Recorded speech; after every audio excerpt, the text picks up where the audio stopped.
Anyway, just going back to what we have with absolute value equations, and we have on page 70, okay, and we have in the mix, okay, so we have with number 90, okay. Okay, so we're looking at solving for t, okay, whereupon we have 4 times the absolute value of 2t plus 7, okay, followed by the addition of 2 is equal to 22.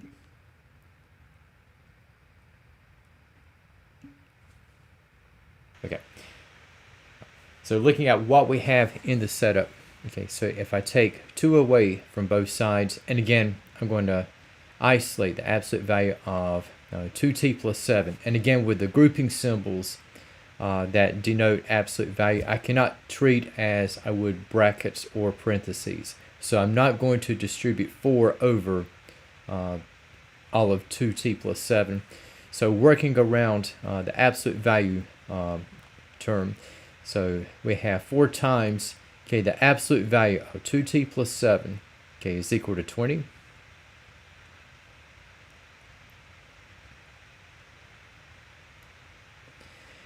And now taking care of the coefficient 4, which will be done by division.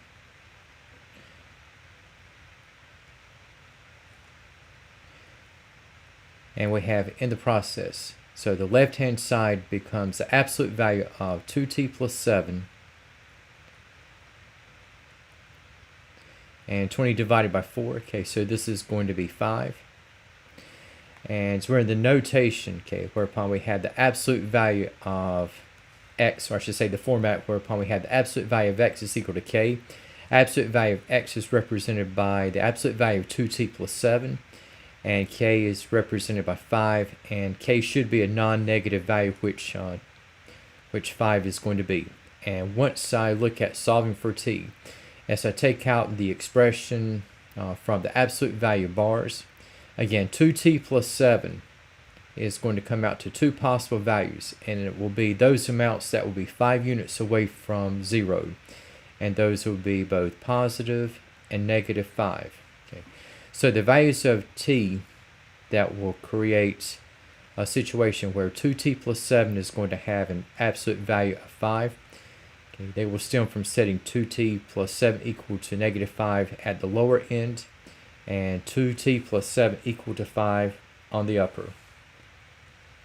So for what we have now, in looking at solving for t, and we have for both equations, I'm going to take 7 away from both sides, and so we have for t such that 2t plus 7 is equal to negative 5. I'm going to have 2t is equal to negative 5 minus 7, which will be negative 12. And for 2t plus 7 equal to 5, taking away 7. So we have 2t is equal to negative 2. And we have with division by 2, okay, we have the lower value that we have as a solution in t is going to be minus 6. And for the higher, I'm going to have negative 1. So there are 2 solutions for t, where we have at negative 6 and also at minus 1. And now, for what we have in the case of number 91, okay, and we have for this particular problem, I'm looking at solving, okay, for the variable c, and we have in this one.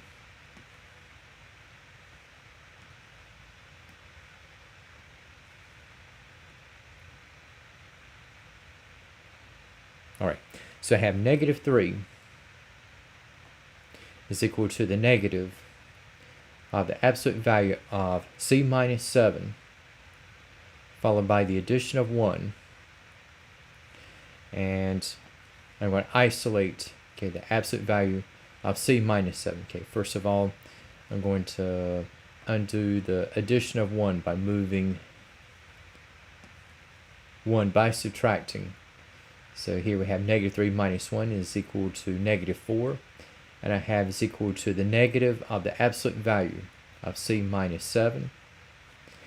And again, if I multiply or divide the equation by -1, and that is to just get rid of the negative sign in front of the absolute value notation. Okay, so for what is going to arise here is that we're going to have that 4 is equal to the absolute value of c minus 7. And here I can rewrite this. I'm just going to switch the order, like b is equal to a and going to a is equal to b format. So I'm just going to say that we have the absolute value of c minus 7 is equal to 4. And again, we have the absolute value of an expression equal to a non-negative constant. So there will be at least one solution. And so freeing up c minus 7, okay, this will be equal to the numbers with an absolute value of 4. So we have positive and negative 4.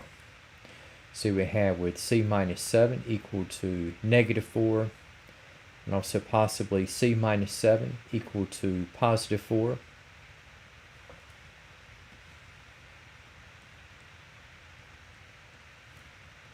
And we have for both equations in one step, we will arrive at our respective solutions for c. Okay, so for c minus 7 equal to negative 4, okay, so we have c is equal to 3, and for c minus 7 equal to 4, we have that c is equal to 11. Okay, so we have two solutions for c with 3 and 11.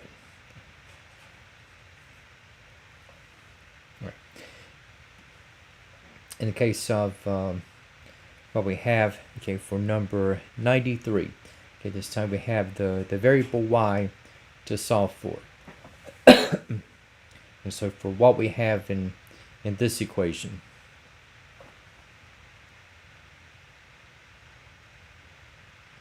all right, so we're looking at 2 is equal to 8 plus the absolute value of 11y plus 4. And if I isolate the absolute value of 11y plus 4, okay, just as I had moved 1 over, I'm going to do likewise with 8. Okay, so I'm going to subtract. And we have, in the rewrite, we have negative 6 is equal to the absolute value of 11y plus 4. And again, I can keep both sides as they are, but I'm just going to swap the location. So I'm just going to move the absolute value term to the left and the constant on the other side to the right. Okay, so I have the absolute value of 11y plus 4 is equal to negative 6. So I have, in this case, I have like the absolute value of x represented by the absolute value of 11y plus 4. And k, I have it negative 6. And again, k should be a non-negative constant. And because we have the number by itself away from the absolute value term to be a negative, automatically we have no solution.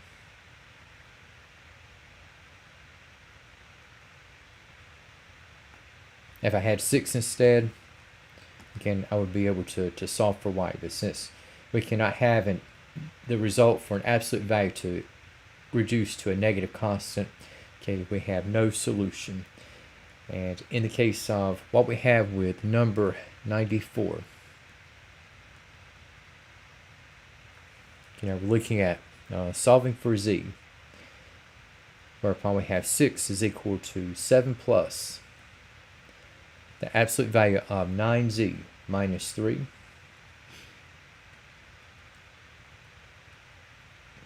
And getting the absolute value term by itself. You notice we had before a number on the right hand side in front of the absolute value term, and we have this bit of history to repeat. So just as I had done with 8 in the previous problem, I'm going to do likewise with 7. So subtracting, we have negative 1 is equal to the absolute value of 9z minus 3. Again, I can just change the order, and if you notice right away, we have an absolute value expression set equal to a negative constant, and again, k cannot be negative. So just as what fate had awaited the result. Once we had k to be a negative, in this case minus 6 in number 93, we're going to have the same bit of history to repeat in number 94, because we're saying that k is equal to -1, and once again k cannot be a negative value. So 94 is yet another problem where there is no solution. And now for what we have in the case of 96, and this one you have a bit of a different dynamic that is created. Okay, and as if it were not enough, okay, to have one absolute value expression, we have for number 96, okay, we have two absolute value expressions, and these are set equal to each other. And for these absolute value expressions, now we're looking at solving for the letter A. And in the statement, we had the absolute value of 2a minus 3, and we have is equal to the absolute value of a plus 2, and we have in the mix. Okay, so if I take out the absolute value notations, okay, now there'll be two results here for 2a minus 3. That the absolute value will be 2a minus 3. One's going to be positive and the other is negative. So you have the positive or negative of the quantity 2a minus 3. Okay, those will have an absolute value of 2a minus 3. As for a plus 2, the quantities that will have an absolute value of a plus 2, we have plus or minus, okay, the quantity of a plus 2. Now, I'm going to copy this and just put down again. And for what we have in terms of processing and how to go about this, okay, so we have, what I can do is that I can take the positive of one end and set up two equations where I had the positive end chosen is set equal to the positive of the other as well as the negative of the other. And what I mean by this, so I'm going to map together, 2a minus 3 and a plus 2. And also I'm going to map with the negative of the quantity of a plus 2. So just in this way I'm going to set this up. Now there are up to 4 possible combinations, but I need only 2 to get to both solutions. So I'm just going to map together so you have the positive 2a minus 3 is equal to the positive of the quantity of a plus 2. And again I had the positive of 2a minus 3 is equal to the negative of the quantity of a plus 2. And let me mention, okay, if I went with the other combination where I have like the negative of the quantity of 2a minus 3 is equal to the positive of the quantity of a plus 2,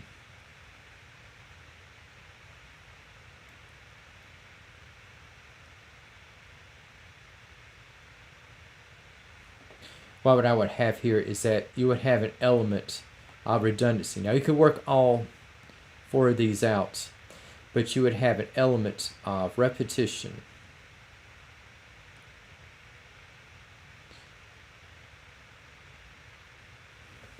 So you need, out of all 4 combinations, you need just half, like positive, positive, positive, negative in the setup.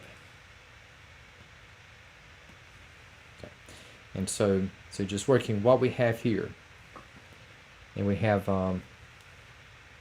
for the first, okay, so no sign changes here, so you have 2a minus 3 is equal to a plus 2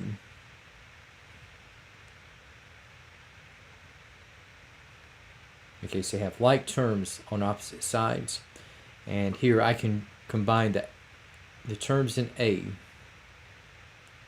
and I'm going to do this by subtracting a on both sides. So you have 2a minus a becomes a minus 3 is equal to 2. And if we have the a minus 3 is equal to 2, it's going to follow that a is equal to 5. Now, and mapping together a positive of 2a minus 3 with a negative of a plus 2. I have for this next go round with the distributing, so we have 2a minus 3, and then we have the negative of all of a plus 2 is going to be minus a minus 2.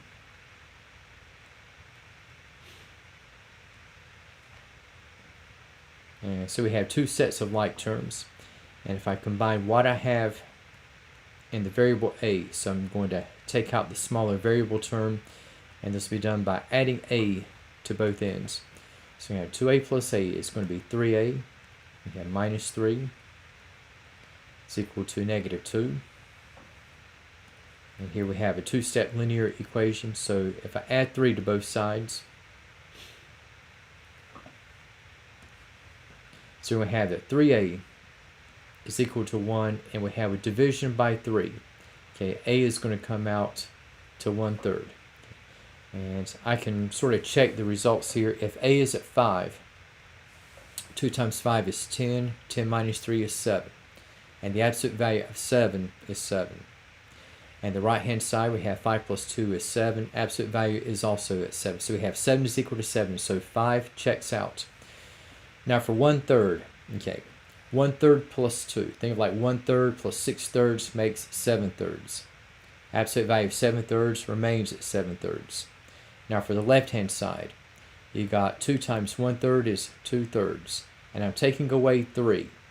Think of 3 as a fraction, like 3 is 3 over 1, which is going to be 9 over 3. And 2/3 minus 9 over 3 has become a negative 7/3. And guess what? The absolute value of negative 7/3 is also 7/3. 7/3 is equal to 7/3. And so we have with our solutions, okay, one we have with the integer 5, and the other we have with the non-integer fraction 1/3. And if I tried out these equations, I would have 5 as well as 1/3 all over again. All right. Now, for what we're going to soon look into is going to be radical equations, okay, that concern non-integer exponents. But now, before I get into that, okay, now we had the other day looked at a problem that had two radical terms in the same kind of root, and I held off on this, and that was like the problem 110, okay, from the previous set, and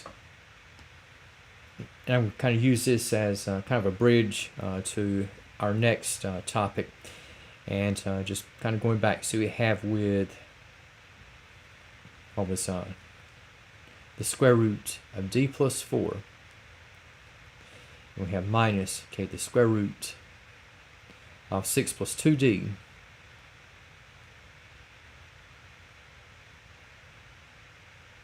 is equal to negative 1. Okay, and now for this one, okay, I can isolate either of these two radical expressions.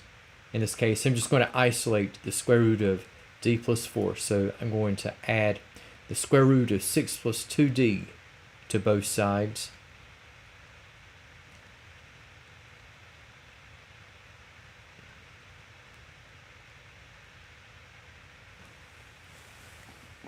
And we have, at this stage, we had the square root of d plus 4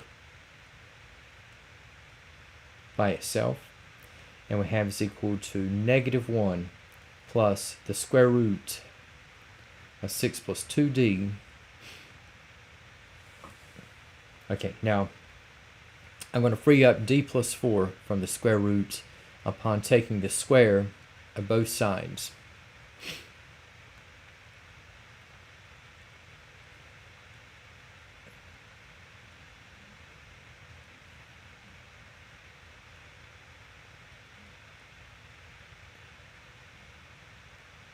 Okay, so left-hand side is going to be d plus 4.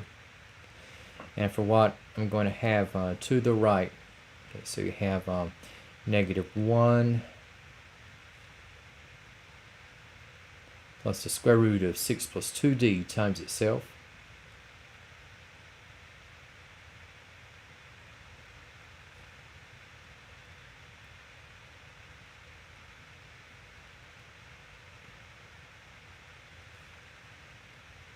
And so we have in the process, so if I'm looking at foiling out, so you have -1 times -1 is 1. Outside product will have the negative of the square root of 6 plus 2d. Inside product will have another negative square root of 6 plus 2d. And the last term, you have repetition. We have the square root of 6 plus 2d times itself. Alright, so we have in the setup, okay, so you got 1. Now you have like radical terms that are back to back. You have minus square root of 6 plus 2d and another negative square root of 6 plus 2d, so you're going to have minus 2 times the square root of 6 plus 2d. And for the square root of 6 plus 2d squared, that's just going to free up 6 and 2d. And just combining, we have 1 plus 6 is 7. And we have minus 2 times, okay, the square root of 6 plus 2d, followed by the addition of 2d.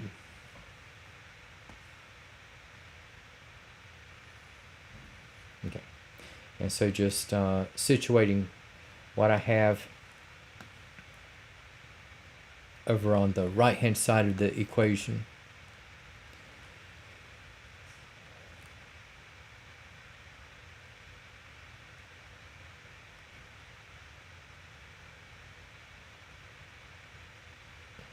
Okay, so I'm going to isolate the radical. So that means I'm going to move both the 7 and the 2d over.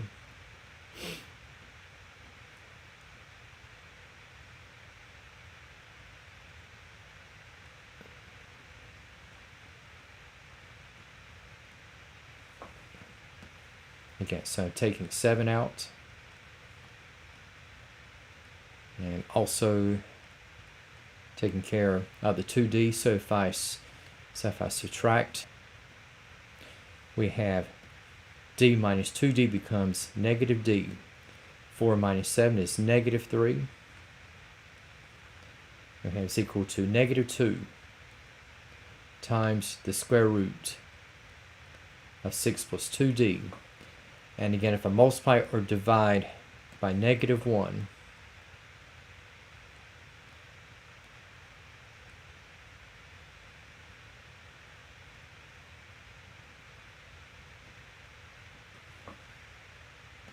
okay. Alright, so we have d plus 3 is equal to 2 times, okay, the square root of 6 plus 2d. Okay, so all the negative signs are changed. And so we got d plus 3 is equal to 2 times the square root of 6 plus 2d. And now we've got the radical term isolated. Now I could divide by 2, but if you do not want to work with fractions, you can just keep what we have and square out.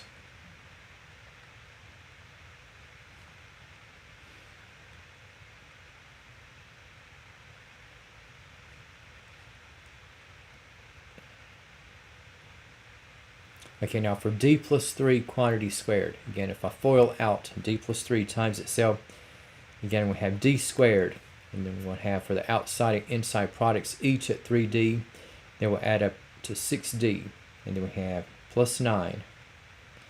Here we have 2 squared is 4, square root of 6 plus 2d squared is going to be 6 plus 2d.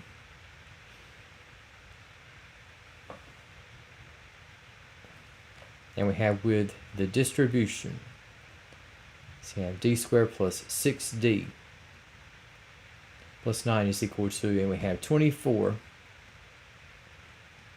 plus 8d. Now we're looking at establishing this equation in standard form as a quadratic. So I can just move the 24 and the 8 times d.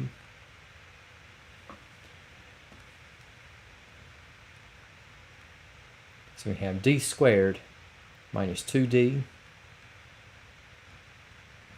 minus 15 is equal to 0.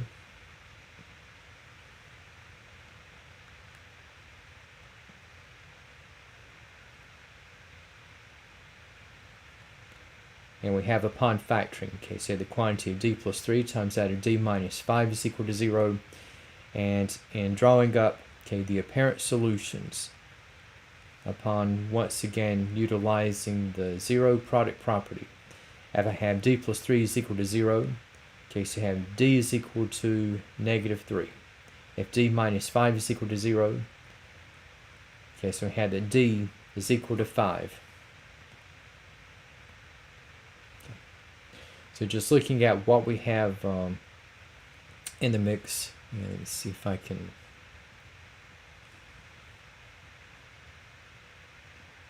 All right, so just sort of checking here. Okay, so if I have so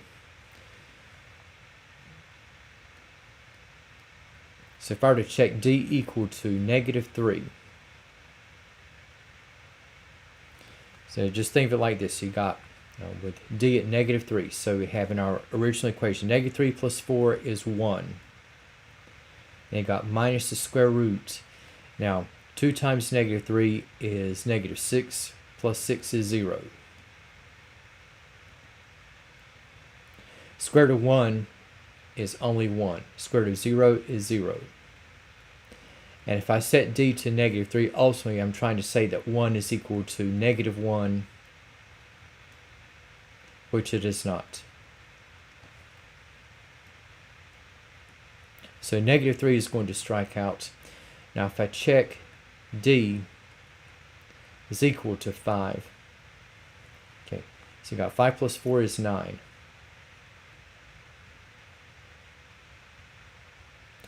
And then we have 6 plus 2 times 5. Okay, so that is going to be 16.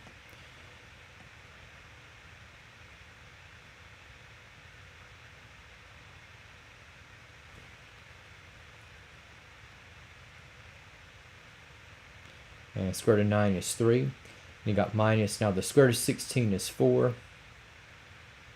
3 minus 4 is negative 1. And negative 1 is equal to itself. So that is going to be true. So 5 checks out and 3 does not.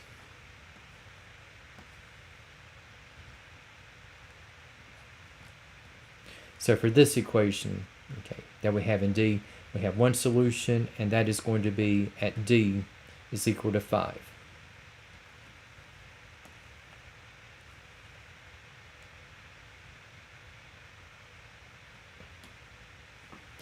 And I'll just mention now for radical equations that have two terms in the radical, chances are you're not going to see this at all in your exam, but I think it does appear among the ALEX homework items with the radicals.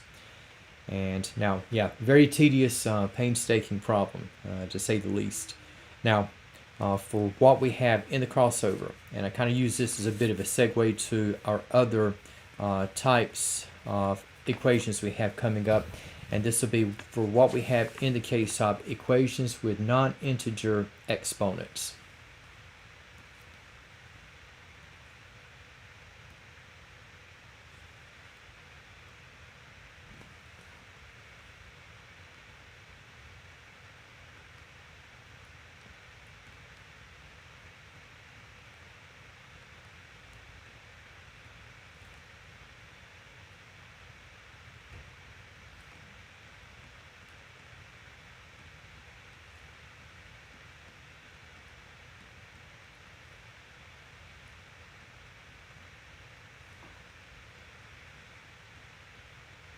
Okay, and you'll be looking at intertwining fractional powers and radicals.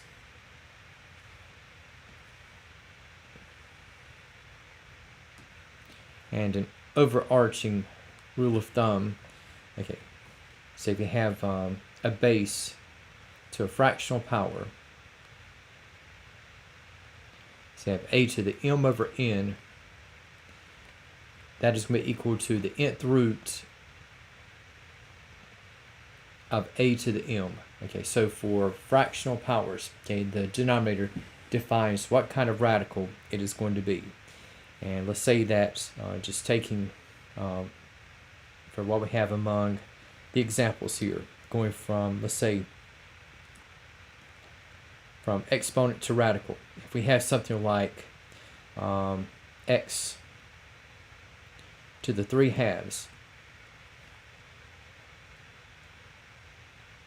Okay, so n is going to be at 2, m is going to be at 3. Here we have a represented by x.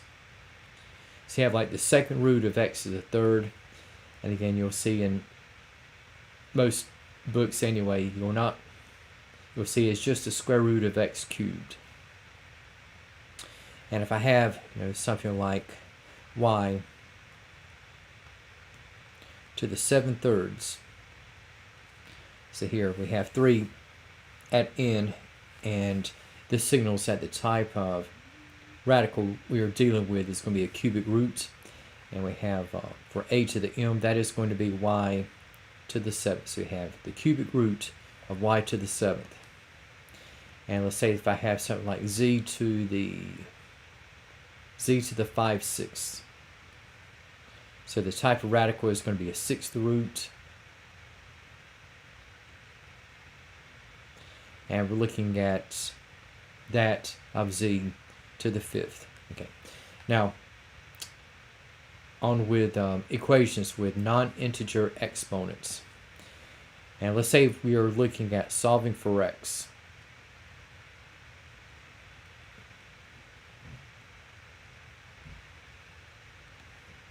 And we'll say just to sort of kick things off.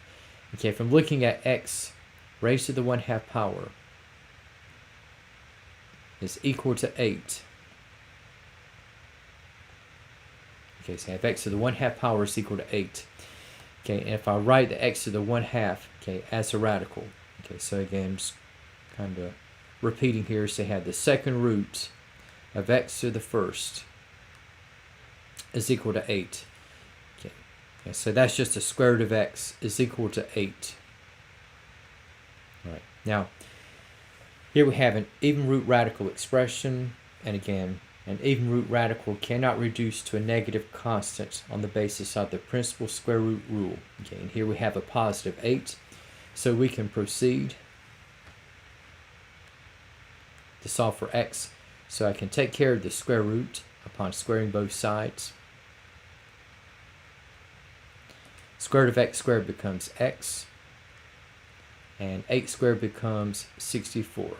And again, square root of 64 is equal to 8.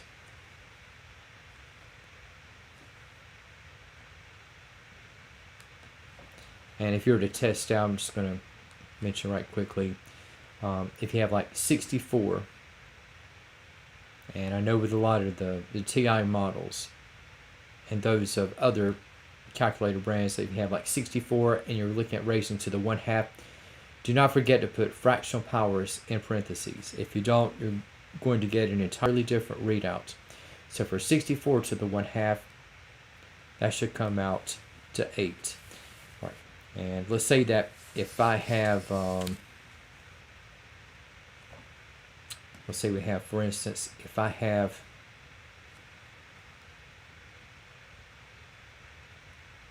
the quantity, and I'll say I have 2x plus 2 to the 1/3, and we'll say that we have plus 9 is equal to 5, and I'm looking at solving for x. What I want to do here is I want to get this exponential term by itself. So we have, for the setup, I want to undo the addition of 9 by taking 9 away from both sides.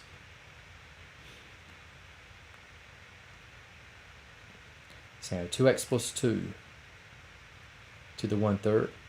5 minus 9 becomes negative 4. And if I rewrite the quantity of 2x plus 2 to the 1/3 in radical terms, so I'm looking at the cubic root of 2x plus 2 is equal to negative 4. Okay, so I got a odd root radical expression set equal to a negative constant. Now, if I had like square root, fourth root, any other even roots, there would be no solution since even root radical expressions cannot reduce to negative constants. But again, the principal square root rule does not apply to what we have in odd roots. Okay, so I can proceed, and if I take the cubic roots, 2x plus 2 equals -4, and raise both sides to the third power. So the left-hand side, okay, so you have third power, cubic roots, those portions cancel each other. So I got 2x plus 2. Now to the right, have -4 to the third. So that'll be -64. And if I take 2 away from both sides,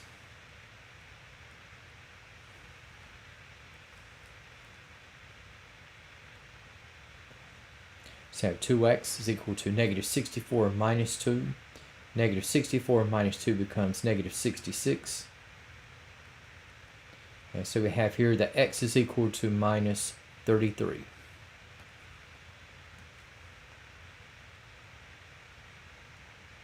All right. And okay, so you had, again, just a potential focus with the principal square root rule. And let me kind of give you one here. If I've got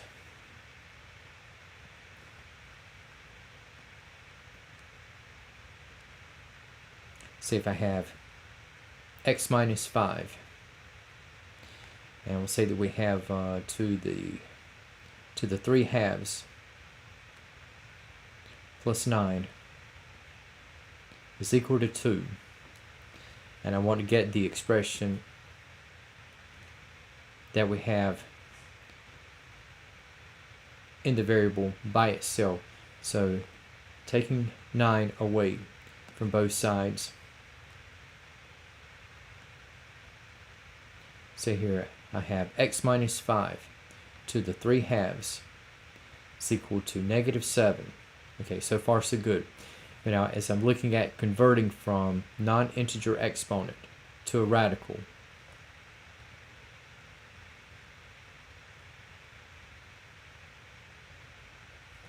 so I have the square root of x minus 5 raised to the third. Okay, and I have is equal to -7. And guess what? I have an even root radical, but I have a -7. And even root radical of an expression cannot reduce to a negative constant. So for this third instance, we have no solution.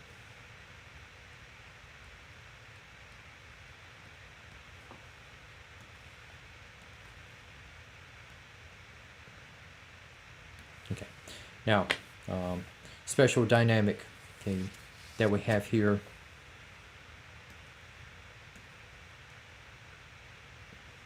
And give you just I'll say something like we have just x to the 3 halves is equal to 8. Okay, so I have x to the 3 halves is equal to 8.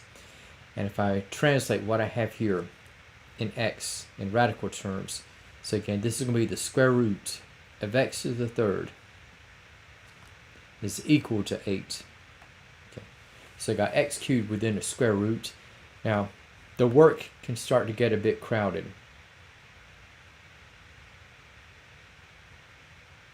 Even when you're trying to clean up what is on display. Okay, but now, here I can get rid of the square root upon squaring both sides.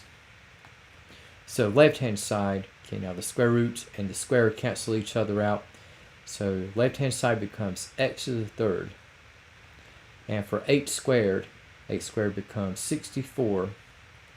Now, in terms of the follow-through, now when we had like the square root property of equality, like x squared is equal to p, x equal to plus or minus the square root of p, that rule applied for even-valued powers. But now for odd powers, for what we have in the case of x cubed, I'm just going to eliminate the exponent. Now if you notice, we took exponents to eliminate radicals, and all of a sudden we're shifting gears, or we are doing it the other way around. That is, taking radicals to eliminate exponents.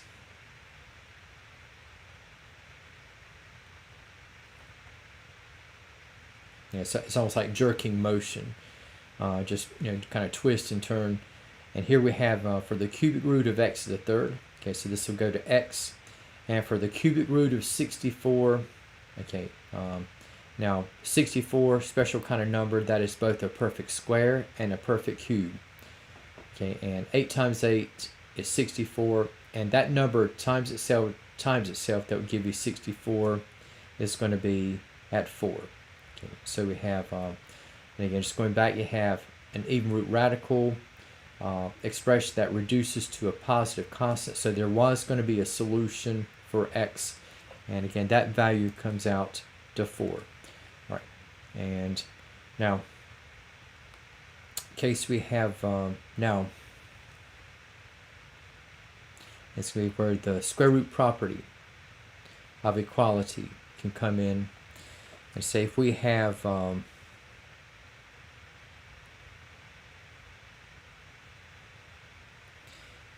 x plus 5 raised to the 2/3, and we have set equal to 4. Okay, so just rewriting, okay, going from exponent to radical. Okay, so again, we had the bottom number to be 3, so this is going to signal that we have a cubic root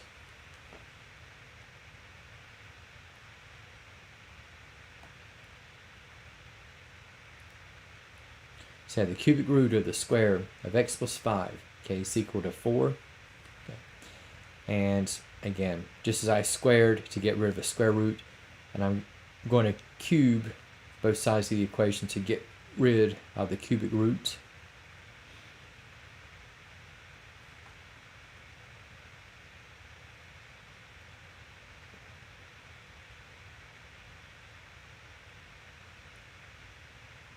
Again, the word does get a bit crowded. So I'm cubing to get rid of the cubic root. So the left-hand side, okay, so this will become the square of x plus 5. And again, we just reduce the cubic root of 64 to 4. Now I'm looking at 4 to the third, which will go to 64. Now I'm at this phase where I have an expression to an even power set equal to a constant. And if you recall the square root property of equality, say we had like x squared is equal to p, x goes to plus or minus, okay, the square root of p. And so here we have x plus 5 squared. So x plus 5 is equal to plus or minus, okay, the square root of 64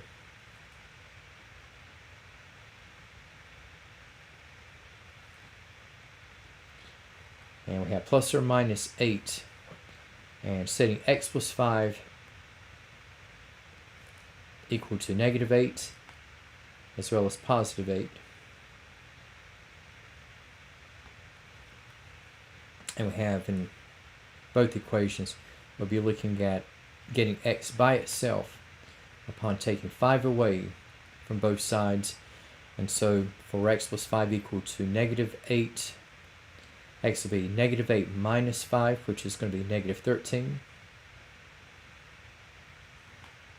And for x plus 5 equal to 8, so we have that x is equal to 3. So there will be two solutions in x with negative 13 and positive 3.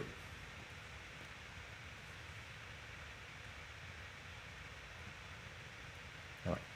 And I'll tell you what, just for the next few moments, okay.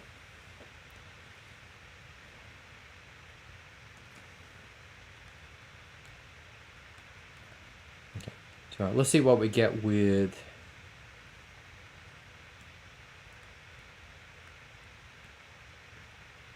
say we have x plus 5, and we'll say we have x plus 5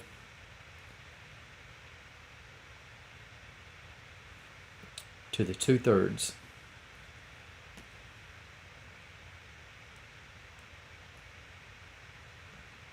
is equal to 9, and we'll say that we have the quantity of 2x minus 2 to the 3/2 is equal to 8. Okay, for what we have in these two problems, okay, so you have the quantity of x plus 5 to the 2/3 is equal to 9.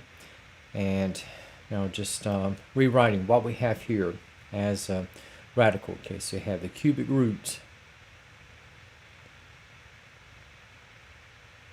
of x plus 5, okay, to the second is equal to 9. Okay, and again, if I take care of the radical, so I'm going to cube both sides.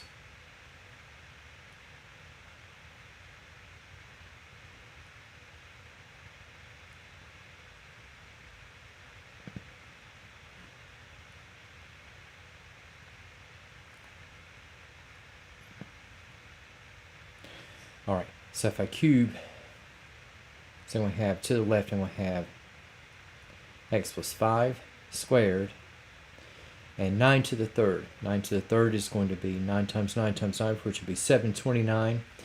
And 729, kind of like the number 64 earlier, it is both a perfect square and a perfect cube. And here we have at this stage, okay, for x plus 5 squared is equal to 729. Again, we have with the square root property of equality. Okay, so I have with even powers. So I have going from x squared to x, and again have equal to plus or minus, okay, the square root of p. And here I'm going from the square of x plus 5 to x plus 5 to the first, and we have equal to plus or minus the square root of 729. And for what we have here, we have x plus 5. For plus or minus the square root of 729, okay, this will go to plus or minus 27.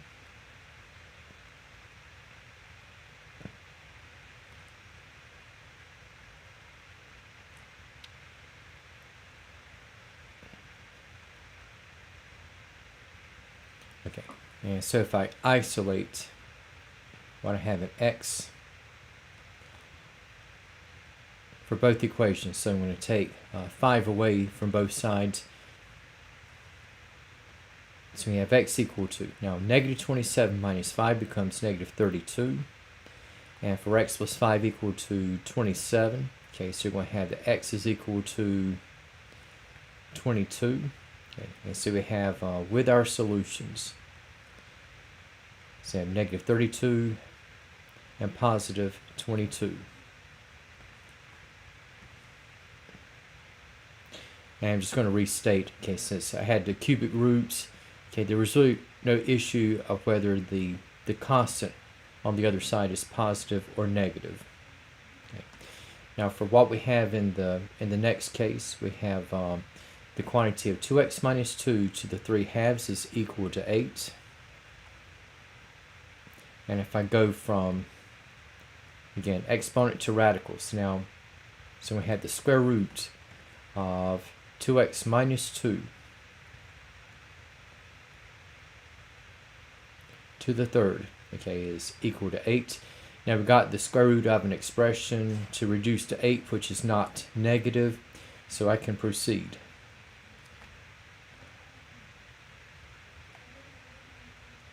So take care of the radical by squaring both sides.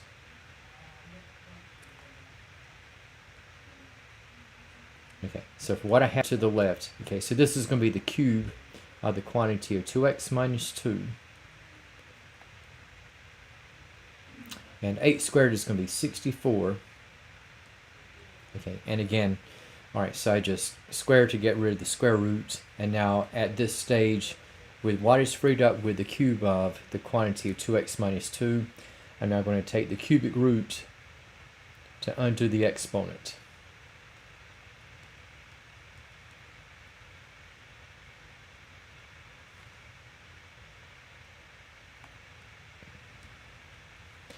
Okay, so in this one, left hand side becomes 2x minus 2.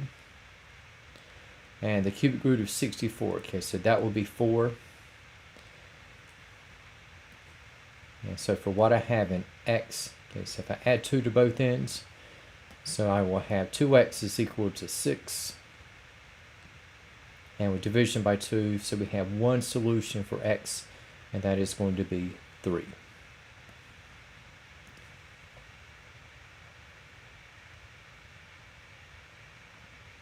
Okay, now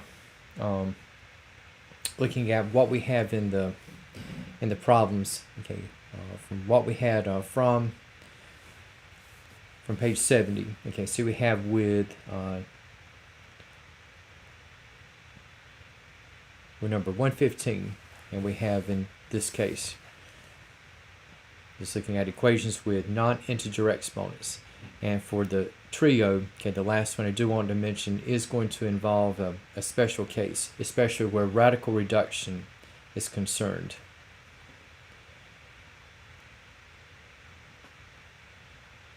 Okay, so you have 3x plus 1 quantity to the 3 halves plus 2 is equal to 66. And if I take 2 away from both sides, so I got 3x plus 1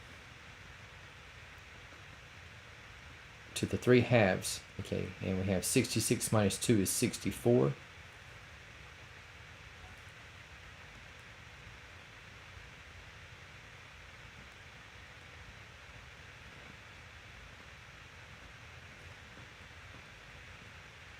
Okay, so again, just rewriting as a radical, so I have the square root of the cube of 3x plus 1 is equal to 64. Again, a bit of history to repeat with squaring to get rid of the square root.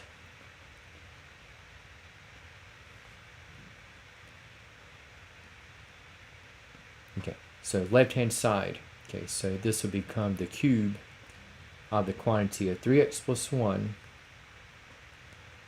and for 64 squared, okay, so that is going to be 4,096.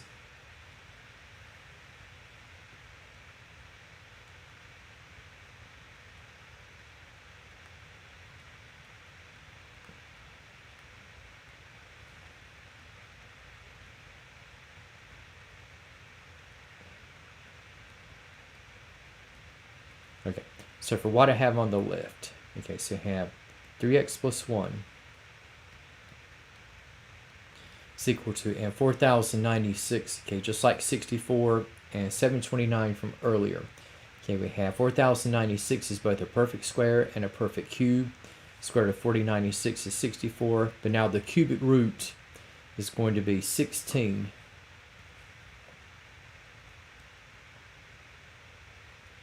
And I'll just mention, okay, since I had converted to a square root of an expression, reduced it to 64, which is not negative, so I was going to have a solution. And so isolating 3x, so we have 3x is equal to 15, and we have with division by 3, okay, so we're going to have that x is equal to 5.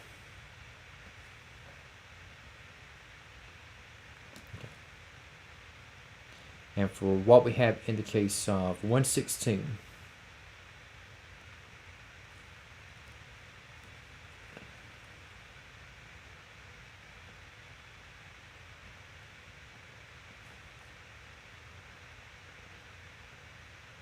okay.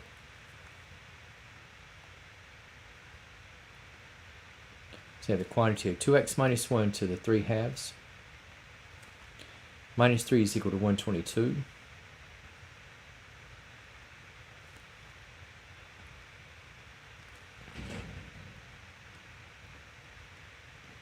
And adding 3 to both sides.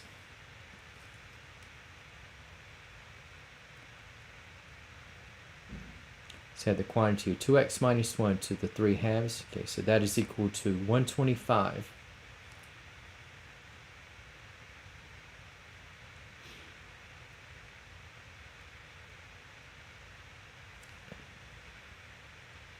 Okay. Now in terms of the numbers, they're different, but the process, the follow through is going to be identical.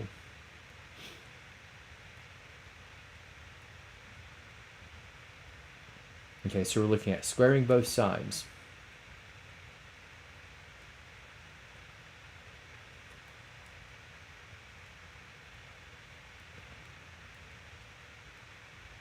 So here we have 2x minus 1 cubed, freed up from the radical.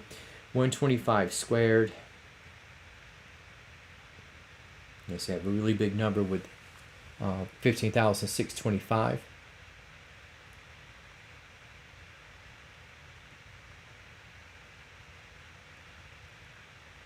And taking the cubic root of both ends.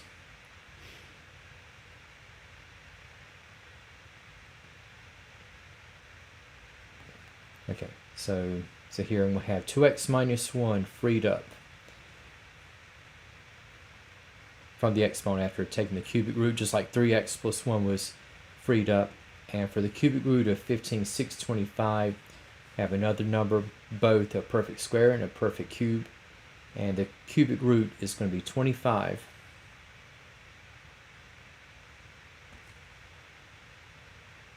And adding 1 to both sides. Okay, so we have 2x is equal to 26. And we have a division by 2. So we have for x, the outcome is going to be 13. All right. And now, for 117, now we have with this particular special case. All right, have just a single variable in m to solve. Here we have m to the 3/4 is equal to 5. And if I convert from exponent to radical, so m to the 3/4 again, 4 in the denominator, indicates the type of radical we're going to be dealing with. So we have a 4th root, and this is going to be up m to the 3rd. Okay, and just as I have squared to get rid of square roots and cubed to get rid of cubic roots, I'm going to take both sides and raise to the 4th power, again, for the purpose of getting rid of the radical. So what I have on the left, okay, we have m to the 3rd. Now for 5 to the 4th, you've got 5 times itself, times itself, times itself. And that number comes out to 625. And to go from m to the 3rd to just m,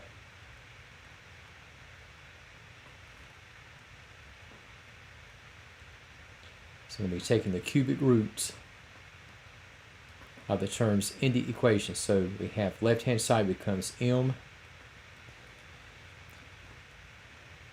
and we have the cubic root of 625, and this is a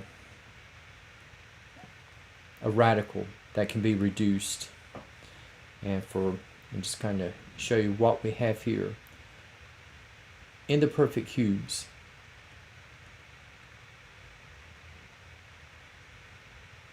okay, so you have like 1 to the 3rd is 1, 2 cubed is 8, 3 cubed is 27, 4 cubed is 64, 5 cubed is 125.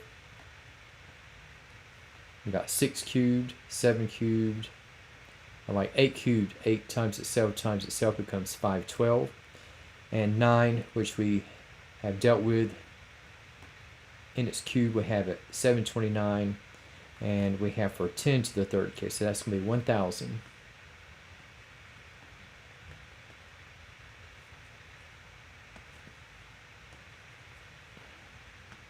Now for the cubic root of 625, again, not listed among the perfect cubes. But if I reduce what I have here, okay, so if I factor 625, now the highest perfect cube that will go into it is going to be 125.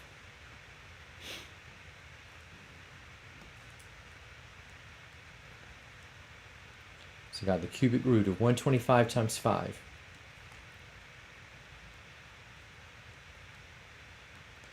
So I have the cubic root of 125 times the cubic root of 5.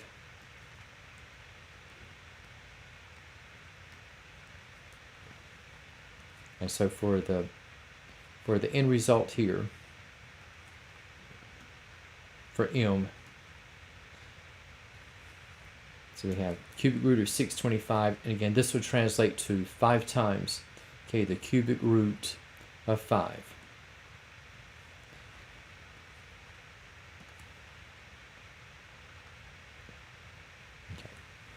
And for what we have in the next phase, okay, now we're going to continue on, okay, with radicals, and we've dealt with the real number system so far, and then there's another system, okay, involving radicals, and this will be with what we have in the complex numbers, or what some might commonly refer to as imaginary numbers. And I hesitate to call complex numbers imaginary numbers because there are some applications with complex numbers. Like in physics, you have positrons, and also complex numbers are used in electrical engineering. So it does have its purpose. It does have its purpose in scientific applications. And for complex numbers, now we have at the foundation, you have the letter I. Some books might have the letter J, but most will have I, and I is going to be in reference to the square root of -1. And if I were to square, I squared is equal to -1. And for complex numbers, okay, so you have, again, the foundation is I at the square root of -1. And to kind of give you a feel of what we have in working with complex numbers,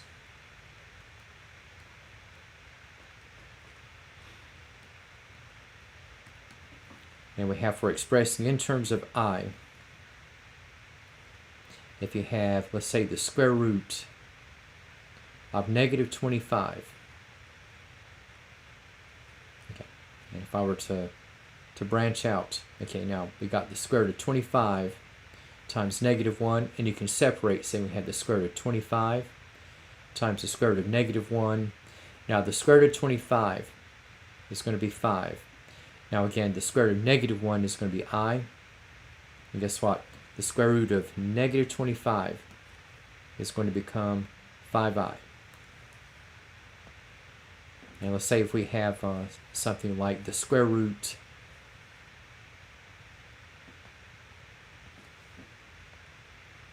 Now we'll say we have of -18.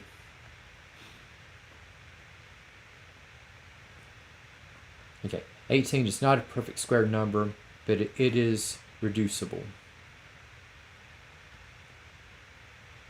So right now we have the square root of 18i, and the highest perfect square divisible into 18 is going to be 9.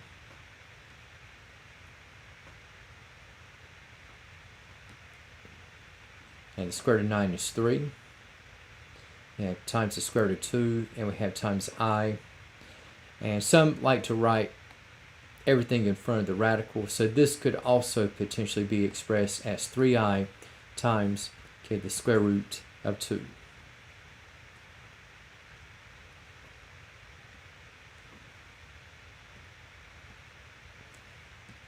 And say just another case here, if I have, say, the square root of -500. Okay. So if I branch out, okay, so I have the square root of 500. Okay, I'm just doing this very gradually. And now you have, again, have the square root of 500, I. And for 500, not a perfect square number, but it does have several perfect square factors, and the highest of which is going to be 100.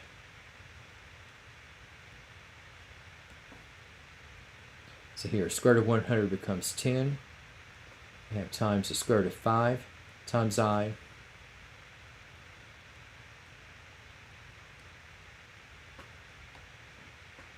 And that becomes 10 times I times the square root of 5, or 10 times the square root of 5 times I.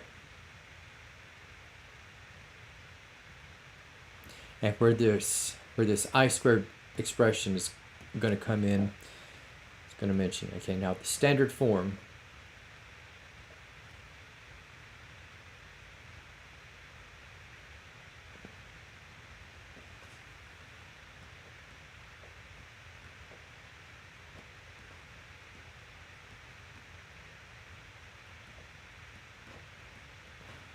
of a complex number, okay, is going to be a plus bi.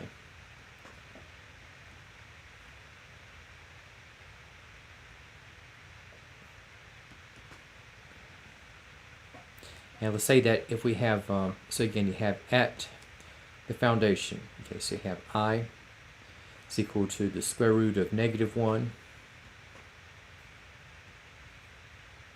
We have that I squared is equal to -1. And let's say that if I were to write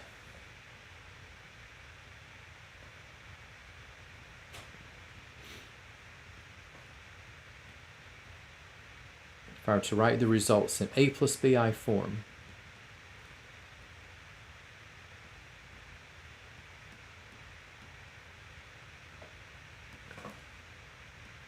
and we'll say we have as a first case here, okay, if I have something like 3 plus the square root of -36, and I have plus 2 plus the square root of -100. What's going to happen here? Say if I reduce the square root of -36. Now, square root of 36 is 6. Square root of -36 becomes 6i. And square root of -100, that becomes 10i.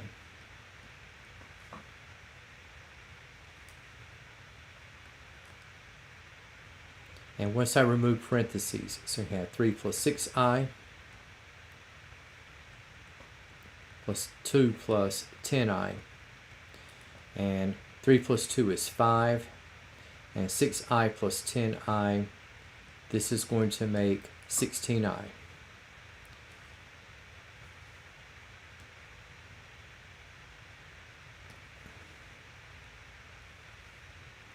And just to kind of squeeze in, let's see, I'm just going to draw this up. Okay, let's say if I have 3 plus 4i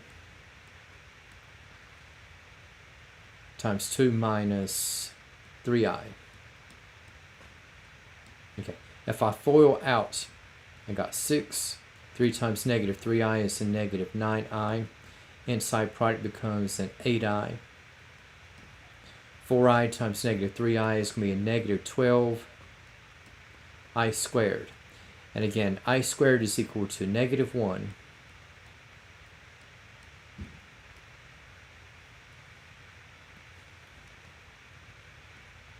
I know we're getting a little bit pressed for time. You got -9i plus 8i is going to be a -i. And we got -12. Now I squared again is going to be at -1. So we have 6 minus I. -12 times -1 is going to be a +12. And 6 plus 12, okay, so that is going to be 18. And your I term is going to be negative, so the result here is going to be 18 minus I.